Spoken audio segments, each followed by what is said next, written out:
My name is Curtis Dew, and the game I've chosen for my Let's Play is Watch Dogs. Watch Dogs was published in May 27, 2014 by Ubisoft. It was a game designed to imitate a life as a hacker for players. The player plays as Aiden Pierce, trying to find the murderer of his niece and also solving the city's crimes by being a vigilante. This game has many genres such as RPG, shooters, actions, and adventure. For this Let's Play, I will focus on its shooter genre. Shooting games have characteristics such as first-person or third-person screens. They are very fast-paced and gory. Watch Dogs uses a third-person display to allow players to see more properly into the game, and most missions are very fast-paced. So in order to play this game, you need to have an open eye of your surroundings. The game can be very gory. This is up to the player to set up, if the player is desired to. Another thing is that shooting games are very realistic, especially when you're shooting at the head of NPCs. In real life, a bullet to the head would end your life. The creators did a great job in making the game as real as possible and filling in other characteristics of this genre.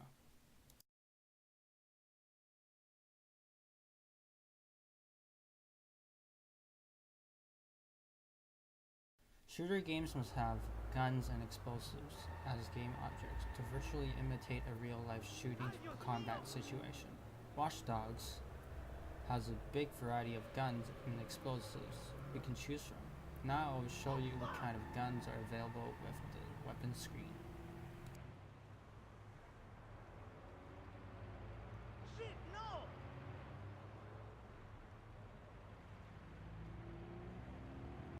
In the top corner, there are pistols, machine pistols, revolvers, and magnums for quick and fast draw-out shooting.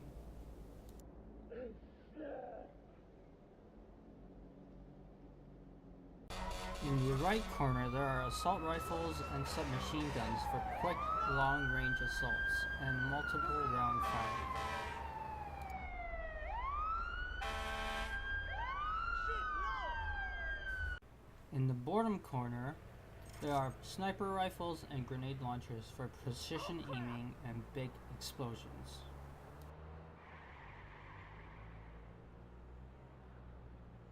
Ay, Dios mío! In the left corner, there are shotguns for scatter shooting. No!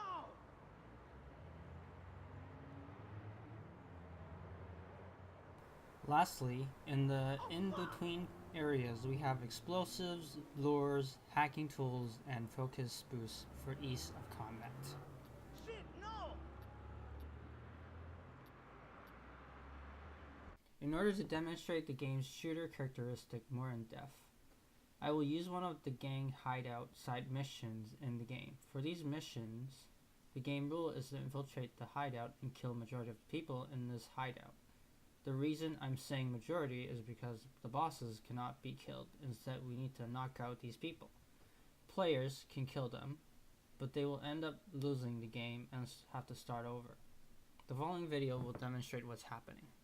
In this video, I will use the stealth tactic and take down as many people in the hideout, then go for the boss. As you can see, as we activate the mission, the game creates a game circle, Make sure this makes the player get into the situation where you are in Pierce, the vigilante, and the streets.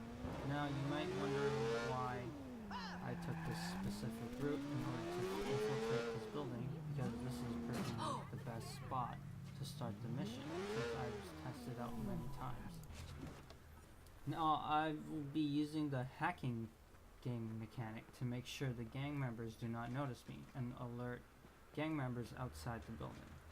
You may notice that I use this hacking mechanic a lot. Another thing that you will see near the end of this gameplay is when I use the hacking mechanic to distract one gang member and kill him.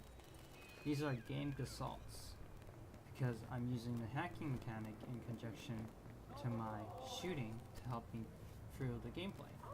The hacking mechanic is also usable on cameras to keep an eye on your surroundings. We can also hack into cameras to cause faraway gas pipes, water pipes, and circuit boards to explode as long as we are within a certain range. Of course, there are times that hacking and exploding can fail to kill your intended target, and there are also times during missions that you might accidentally burn yourself with the burning exploded circuit. But this is what makes the game fun. For our definitions of fun, this game possesses the following field forms of fun: problem solving, discovery, and usable abilities. Problem solving. There are some cases where the NPC aren't going to be in the same place and have the same hackable mechanic each time, so the player needs to keep an open mind and learn to use the hackable mechanic to their advantage. And as mentioned above, some of these hacks may fail, so players have to find other ways to take down their targets. Discovery. The game's story is very in-depth. Player needs to play through the whole game in order to discover the story as well as find the murder of the main character's niece. Also, the map of the game is so big that there can be secret areas for players to discover. Usable abilities. In Watch Dogs, there are a few many abilities available to players as we advance through the game, such as the most spammed ability, the focus ability. Focus slows down your screen and helps the player to increase their accuracy in shooting your intended target.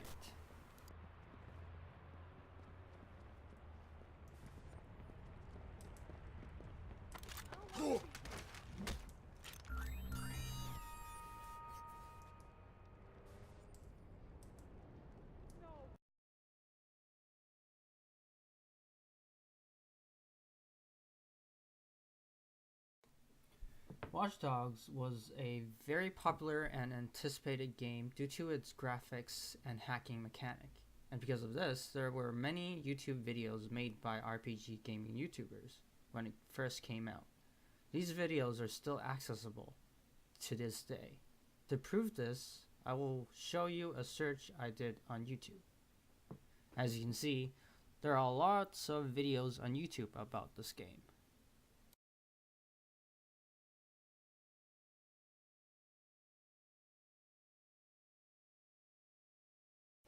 Next, we'll talk about cosplay and game-related goods. After its initial release, Ubisoft, the company that created Watch Dogs, made various character-related goods to grind money. Of course, from my perspective, these goods seems to be more helpful to cosplayers. If they were to cosplay Aiden Pierce, of course they can buy his cap, vest, scarf, and ionic long leather jacket from the website if they have money. Another way to see this is that most cosplayers would rather make their own costumes and show off their creations like the pictures I'm showing you now.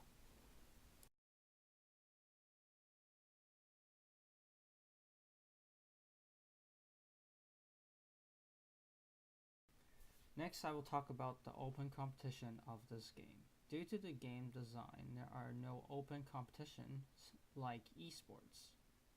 The game was only designed to convey its story elements and focus on the story of Aiden Pierce. But of course, the game does have a multiplayer mode, but it does not generate mass competition or team gameplay. Of course, if Ubisoft were to create a multiplayer version of the game, what I would dream of is to have basic elements of a shooter in combination with the hack mechanic of this game. In this case, the game may become the next esport game. Thank you for watching my video and hope you enjoyed it.